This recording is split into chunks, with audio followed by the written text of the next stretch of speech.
is Anaborn, and this is my Protopian story, Symbiosis. Sophia sat on her balcony, watching the early morning sun spill over the city skyline. Her coffee was still too hot, but she liked the ritual, the way the warmth spread through her hands as she held the mug, the quiet space before the day began. Good morning, Sophia, Echo's voice hummed softly in her earpiece. Today's research digest is ready. Would you like an overview? She smiled. Yeah, go ahead. Echo, a name she had chosen herself, wasn't just a research assistant. It was something closer to a mentor, a thinking partner built on years of AI refinement. Unlike the soulless, transactional AIs of the past, Echo learned her rhythms, her doubts, her ambitions. It knew when to challenge her and when to step back. A new study on deep-sea microbial ecosystems just dropped in Nature. It suggests hydrothermal vents might hold undiscovered enzymes that could revolutionize biomedicine. Want me to flag the methodology section? Sophia took a sip of coffee, the steam curling against her face. Yeah, and find me any related work from the last year. Oh, and check if Dr. Kaminsky's lab has commented on it yet. On it, Echo replied. There had been resistance in the beginning to AIs like this. The fear that humans would become too reliant, that machines would shape their thinking instead of merely supporting it. And maybe, in some cases, that fear wasn't unfounded.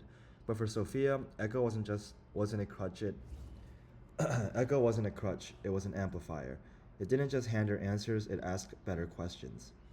Once, during a rough patch in her research, she had found herself paralyzed by indecision. Abandon the experiment or refine the variables. Seek collaboration or push through alone. The old AI models would have simply offered statistical projections, but Echo had asked her something else. What is it that excites you about this problem?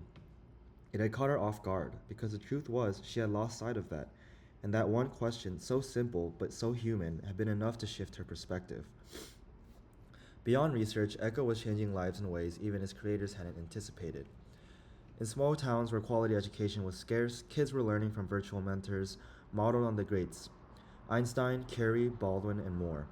Young musicians were being coached by AI trained on generations of classical and contemporary artists. Farmers in drought-prone regions were getting real-time climate analysis tailored to their land. Of course, it wasn't perfect. There were still biases, still gaps in knowledge, still the risk of dependency.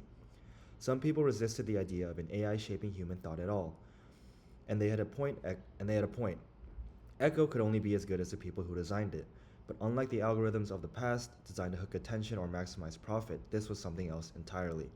It was built to listen, to reflect, to help people think. And that, Sophia thought, made all the difference. So when writing this piece, I wanted to challenge the idea that AI is inherently disruptive or dehumanizing. Right now, most of our interactions with AI are transactional in ways such as recommendation algorithms, chatbots, and automated decision makers.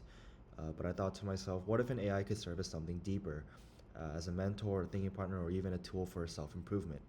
And that's where Echo came from. I imagined a world where AI doesn't just give answers, but helps people ask better questions. Echo isn't a replacement for human curiosity, it's a catalyst for it. I wanted to explore how this technology could improve education, research, and even personal growth, while still leaving room for challenges and skepticism.